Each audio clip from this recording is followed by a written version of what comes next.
विकास विरोधी और संविधान विरोधी कांग्रेस पार्टी का चेहरा किस सीमा तक महिला विरोधी है, इसका एक अत्यंत निंदनीय उदाहरण आज मध्य प्रदेश कांग्रेस अध्यक्ष जीतू पटवारी जी के बयान से सामने आया, जब उन्होंने यह कहने का प्रयास किया कि मध्य प्रदेश में अधिकांश महिलाएं शराब पीती हैं और सर्वाधिक शराब पीती हैं। यह बयान न सिर्फ मध्य प्रदेश की महिलाओं का अपमान है, बल्कि कांग्रेस की महिला विरोधी क्षुद्र एवं कुत्सित मानसिकता का एक बहुत अशोभनीय उदाहरण है। क्योंकि कांग्रेस की सोच महिलाओं के बारे में क्या है, यह तो स्वयं कांग्रेस के नेता भी जानते हैं। चाहे पूर्व कांग्रेस की नेता रही अंगिका दत्ता हो, राधिका खेड़ा हो या प्रियंका चतुर्वेदी हो, इनके अनुभव तो आज स्वयं पब्लिक डोमेन में है। और इससे पूर्व भी कांग्रेस के अनेक नेता महिलाओं के विरुद्ध अत्यंत अशोभनीय टिप्पणियां कर चुके हैं। चाहे कांग्रेस के मध्य प्रदेश के पूर्व मुख्यमंत्री दिग्विजय सिंह जी का एक अत्यंत अशोभनीय बयान हो महिलाओं के बारे में, जिसे उद्धृत करना उचित नहीं है, चाहे श्री प्रकाश जायसवाल जी का बयान हो, चाहे अभी राजस्थान में कांग्रेस के वरिष्ठ नेता शांति धारीवाल जी का वो बयान कि राजस्थान में रेप अधिक इसलिए होते हैं क्योंकि वह मर्दों वाला प्रदेश है। और इतना ही नहीं, अपनी पार्टी के अंदर की महिलाओं के बारे में किस ढंग से कांग्रेस पार्टी डील करती है, इसका एक उदाहरण आप याद करिए।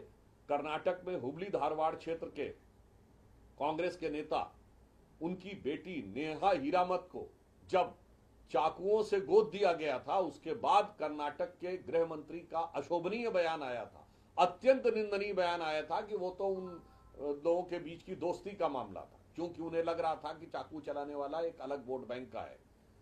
इसलिए, और इतना ही नहीं, महिला वर्ग के बारे में इनकी मानसिकता कितनी ओछी है और कितनी निंदनीय है, यह दर्शाता है कि कश्मीर फाइल्स और केरला स्टोरी जैसी फिल्मों में महिलाओं के साथ हुए भारत के इतिहास के सबसे विभत्स दुष्कर्मों के बारे में भी जिस ढंग का व्यंग, कटाक्ष और उपेक्षापूर्ण बयान था, वो इसको दर्शाता है।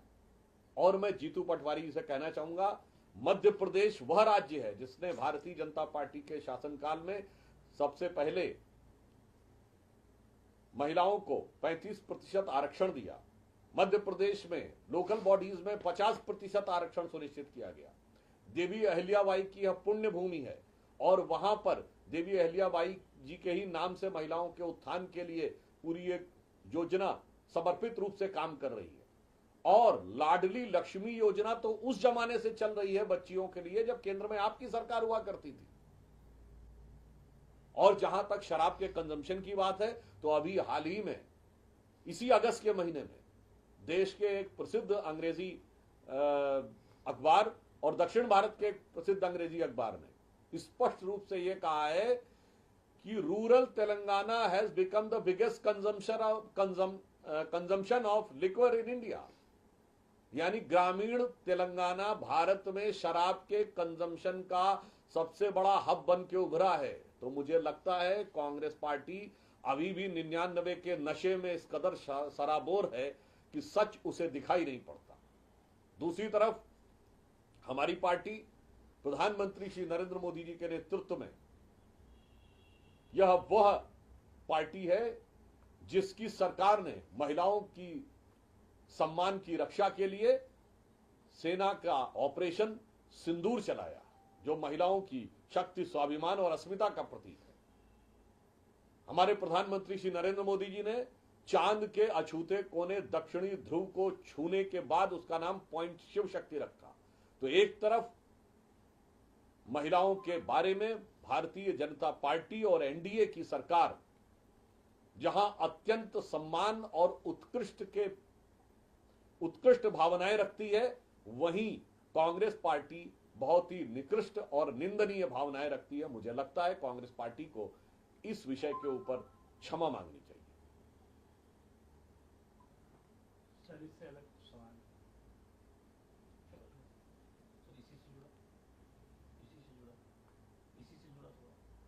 सब आपने जैसा कि जिक्र किया कि महिलाओं के अपमान को लेकर, तो क्या आप मानते हैं कि यही वजह है कि कांग्रेस पार्टी ने इतने दशकों तक महिला आरक्षण संसद में नहीं दिया?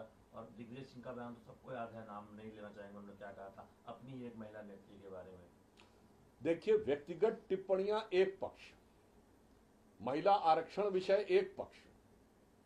हमारे प्रधानमंत्री जी ने तो नई संसद भवन का जब श्री गणेश हुआ था, गणेश चतुर्थी के दिन, उसके बाद इस संसद भवन में जो पहला विधेयक पारित हुआ था वो महिला आरक्षण विधेयक था। मगर कांग्रेस की मानसिकता इस मामले में बहुत निकृष्ट रही है, जो मैंने आपको बताया कि महिलाओं पे हुए घनघोर और भीषण अत्याचारों को, फिर चाहे वो लड़कों से गलती हो जाएगा समर्थन करना हो, या बंगाल में जो हो रहा है उसके बारे में समर्थन करना हो, और इतना ही नहीं, ये अपने नेताओं की बात का सम्मान नहीं करते।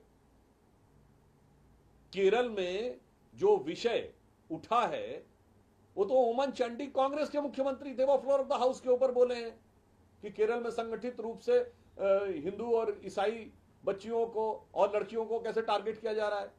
भैया, आप अपनी पार्टी के बारे में जानकारी नहीं रखते हैं। आप ये सोचते हैं कि आज के समय में जनता को पता नहीं लगेगा कि केरल में आपने क्या बोला और दिल्ली में आपने क्या बोला।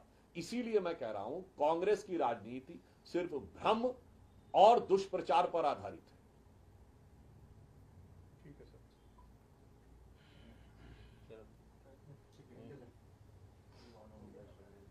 वैसे अभी लाइव पर है सर, अभी लाइव बंद ऑफ कर दिया, बंद कर दिया, लाइव ऑफ कर दो भाई साहब। लाइव ऑफ कर दिया।